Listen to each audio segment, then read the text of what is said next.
deal. Who had the bigger win Saturday, you or Seth? I tell you what, Seth and I talked, and so he called me before we played. He said, good luck, and I said, okay. So after the game, we were coming back, and I called him. I said, okay, I've done my part now. Let's go get Blaine to do his part. and he was actually on his way to the track. So then he wouldn't. Did you have anybody? Did you see it?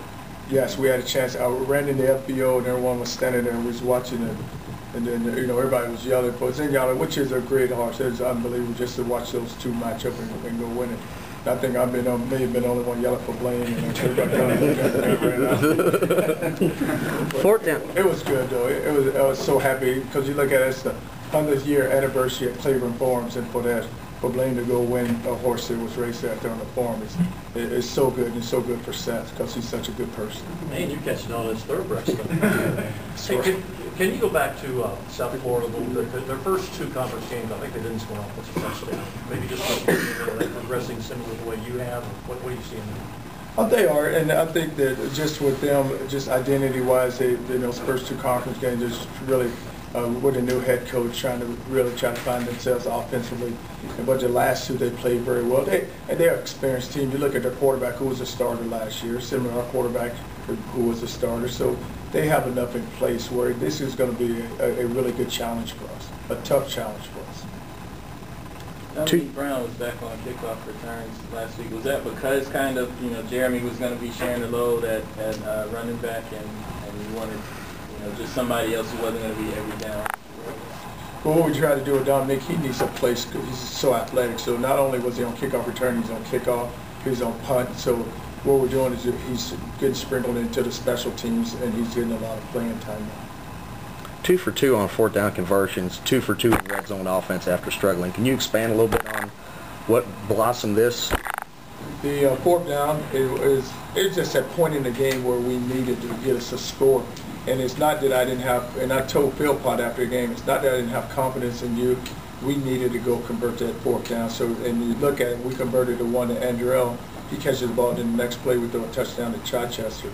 And then there at the end of the game, it's like on the 40-yard line, and we probably had that far to go. And I said, now, I told the offensive line, we can't knock them back that far, then it's going to be a bigger issue here. So, but they all say, hey, go for it, coach, we'll get it. So we went for it, and we got it. That's actually after Benavidez went down, Mario goes down, and Cup goes in as the snapper.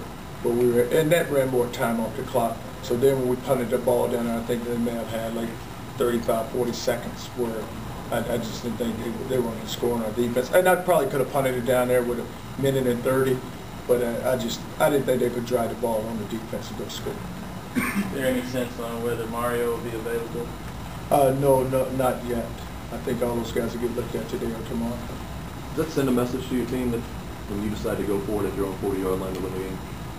Yeah, because you think about it, they actually challenged the spot. And then so I think about it, I said, okay, we want to go for it here. And I'm on the headset with Vance. I said, hey, Vance, I'm going to go for it. He said, it's up to you. Then I clicked back to Mike Stanford and said, Mike, we're going to go for it here. I said, I want to get the first down so we can just run some more time off this clock. I said, it's on the 40. I said, we can't get an inch, then we don't deserve to win this football game anyway. You trying to send a message when you do that too, to your guys? Oh, I do, but the guys want it. And you think about it, because the whole offensive line was like, hey, coach, we'll get it. So if you have those guys all saying they're going to get it, we're going to quarterback sneak it. So, I mean, if Burt got knocked back, then we're standing there talking.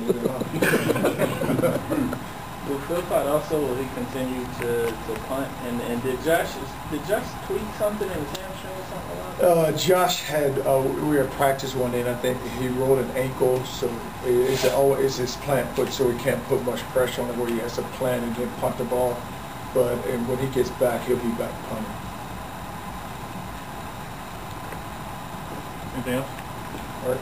Thanks, guys.